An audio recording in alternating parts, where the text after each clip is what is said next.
Secretary McKeon, thank you for appearing today and appreciate the chance to ask you a few questions.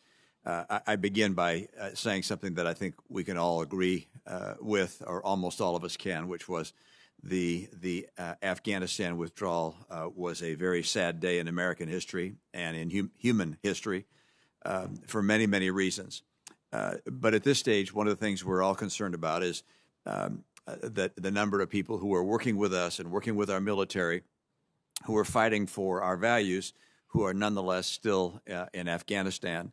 I understand that an Afghanistan task force was created to help get these individuals out, but I'm interested in understanding how many people are associated with that task force. Is it effectively getting people out? What is the state of that work now? Yeah, thank you, Senator Romney, and I concur in what you said at the beginning. And I know that there was a Marine from Utah who lost his life on August 26th. So, as the Secretary said, we have a special relationship with the Marines, and a lot of State Department officers knew some of those Marines from service in other posts.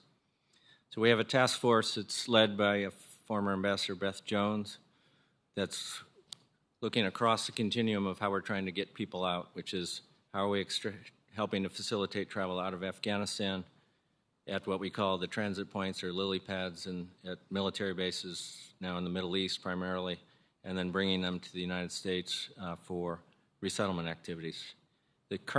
There's been some turnover in the task force as people have gone back to their jobs, and then we issued a new call for recruits. Recently we put out a department-wide call for people to come work on the task force, and 140 or so people raised their hands, but I'll have to get to the precise number of people working on it in the department. There are also people working out at the military bases on the resettlement work and at the bases in the Middle East who are either state or USAID people. The first priority right now, as I said, is American citizens and green card holders, but we're also working to evacuate Afghans at risk and other people closely associated with the United States government.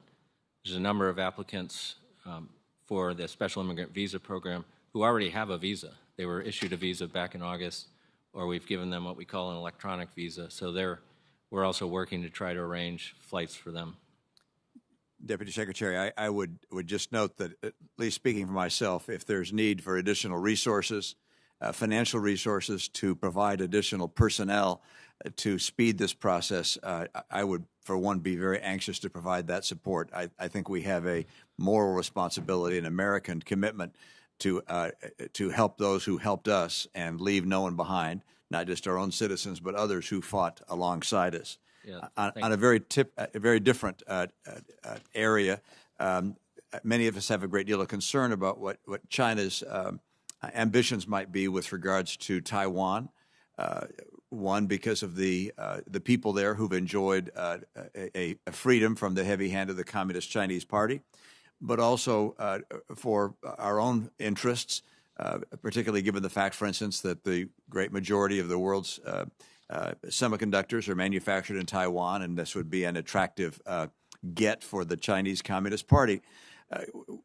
What is or what can the State Department be doing to make sure that China understands what the consequence would be? I'm not talking about military consequence, but the consequence would be of them taking an effort, a military effort, to grab Taiwan.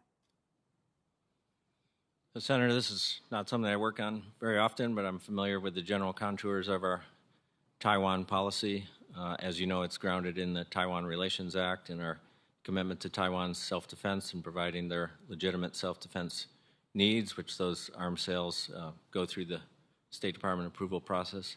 I think politically it's a broader campaign that we do directly with the Chinese, but with other governments to make it clear that coercion by China vis-a-vis Taiwan or God forbid, the efforts to seek to change the status quo by non-military means will not be accepted by the United States and the international community.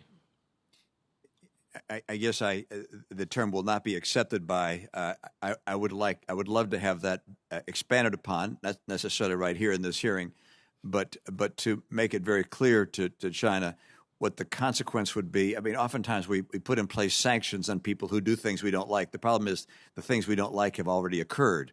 when those sanctions are put in place. I would love to be very clear to the Chinese Communist Party about what would occur, not just on the part of the United States, but of our allies and friends around the world, were they to take kinetic action against the people of Taiwan, and think that specificity might be helpful in helping them calculate just exactly what the cost, and I'm talking about the diplomatic and economic cost, might be were they to take such effort.